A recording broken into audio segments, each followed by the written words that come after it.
Claude Pernès est maire majorité présidentielle de Rosny-sous-Bois en Seine-Saint-Denis. Vous présidez l'association des maires d'Île-de-France. Y a-t-il un sentiment anti-blanc dans ces cités? Qu'est-ce que vous en pensez, Claude Pernès? Eh bien écoutez, vous avez qu'à regarder les rapports de police. Et je peux vous dire que les insultes racistes sont assez souvent dirigées contre eux. Et effectivement, il y a de la part de certains, je ne vais pas dire, alors pareil aussi, hein, on ne va pas non plus mettre tout le monde dans le même sac, mais celui qui aujourd'hui me dirait qu'il n'y a pas de racisme anti-blanc, eh bien serait un menteur. C'est tout ce que je peux dire là-dessus. Il s'est passé quelque chose devant le lycée Jean Monnet. Qu'est-ce qui s'est passé? Bon, moi te le dis. Devant son frère et sa mère, la conseillère principale d'éducation précise les faits. Tu lui as tiré les cheveux, tu l'as traité de sale française, et d'autres remarques du genre sale vierge, enfin des choses qui n'ont pas de sens en plus. Est-ce que vous pensez ou non que réciproquement, et ça vous avez pu le vérifier, enfin en tout cas avoir votre avis comme ministre de l'Intérieur, il y a aussi un racisme anti-français d'immigrés ou de leurs enfants? Oui. Des bandes ethniques dans certains quartiers qui ont eu des injures raciales à l'endroit de Français. C'est tout aussi inacceptable. La solution, oui, c'est la fermeté à chaque instant, sur chaque centimètre de le territoire de la République. Quand c'est du prix, tout la paix, c'est le rouge. Ah, je te montre pas. Arrête de mentir, wesh. Non, mais c'est pas bien. J'ai dit, il jure à chaque fois, il boit pas. Arrête de mentir, hein, pas bien. Je vais te démonter, moi. Sur un mec, je vais te démonter, moi. Je rigole même pas avec toi. Si, vas-y, courant. Non, ne me parle pas. Sur un mec, je vais te démonter, moi. Écoute bien. Je bois même plus. Hey, tu m'as encore une pas sur le Coran.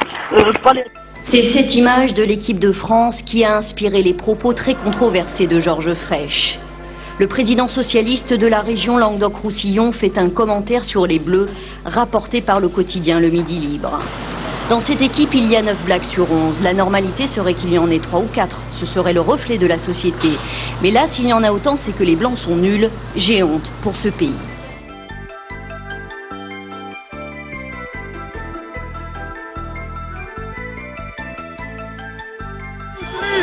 Vive l'Algérie!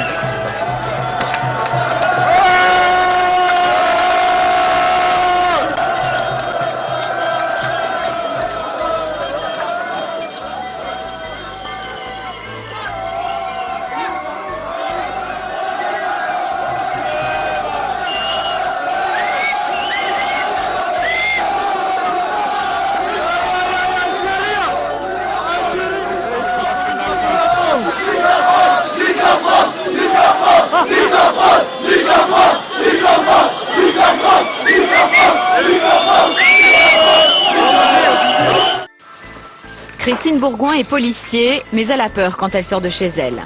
Depuis plusieurs mois, cette mère de 3 enfants est harcelée par des jeunes de son quartier. Son crime, être flic. J'ai 6 ans.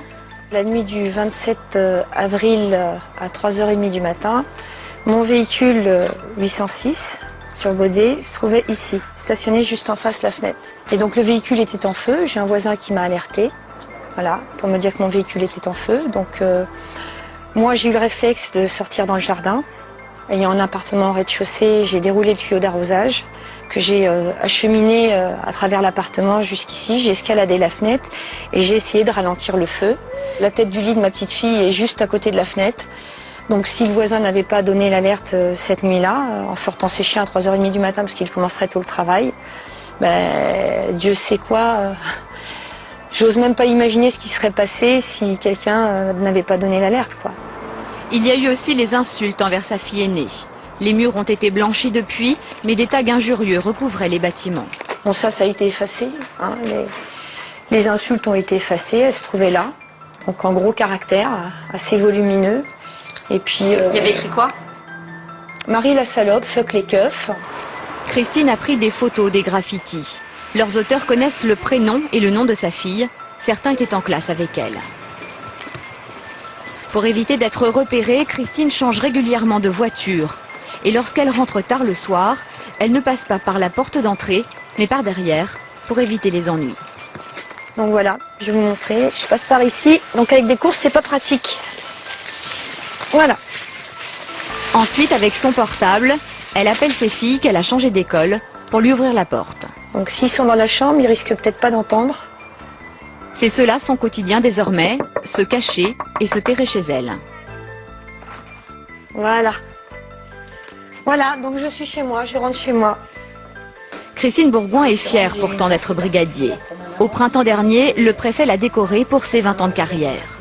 L'un de ses voisins était de la fête, mais aujourd'hui les résidents refusent de l'aider par peur des représailles. Ils ont toujours, et même à la limite, été fiers de me fréquenter à une époque où il n'y avait aucun souci. Et maintenant que je rencontre des soucis, les gens me fuient, quoi. C'est assez paradoxal. Et d'ailleurs, ils sollicitaient mon soutien pour des courriers quand ils avaient besoin, parce qu'ils ne savaient pas rédiger des lettres.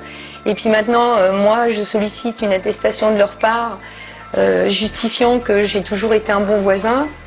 Et j'ai pas de retour. C'est un peu dommage. Christine Bourgoin a décidé de déménager. En attendant, elle a porté plainte. Ce racisme anti-flic, d'autres policiers le vivent au quotidien. Parce que le collègue avait eu chaud là, et il avait failli, la maison avait failli brûler et tout. Ouais. Le problème, c'est que les fonctionnaires de police vivent souvent dans les mêmes quartiers que ceux qu'ils arrêtent. Comment, le cocktail par la fenêtre qui était ouverte, ouais. Mes enfants, quand ils ont été inscrits à l'école cette année, je leur ai dit, profession du père, vous mettez fonctionnaire. Si on vous demande des précisions, fonctionnaire du ministère de l'Intérieur. Je veux pas qu'ils subissent un harcèlement, une discrimination, parce que je suis flic. Je ne citerai pas les noms parce qu'ils désirent garder l'anonymat, parce qu'ils ne veulent pas que ça recommence où ils habitent, mais on est des cas où on est obligé en urgence de déménager le collègue.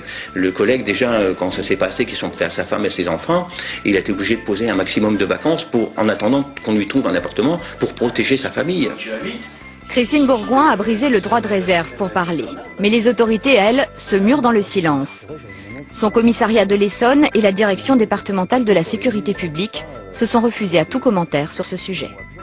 Ça nous arrive de reloger malheureusement des collègues qui sont victimes de ce genre d'agression. Je vous ai dit tout à l'heure, hein, on a 100% de plus de fonctionnaires de police qui sont agressés depuis cela 10 ans.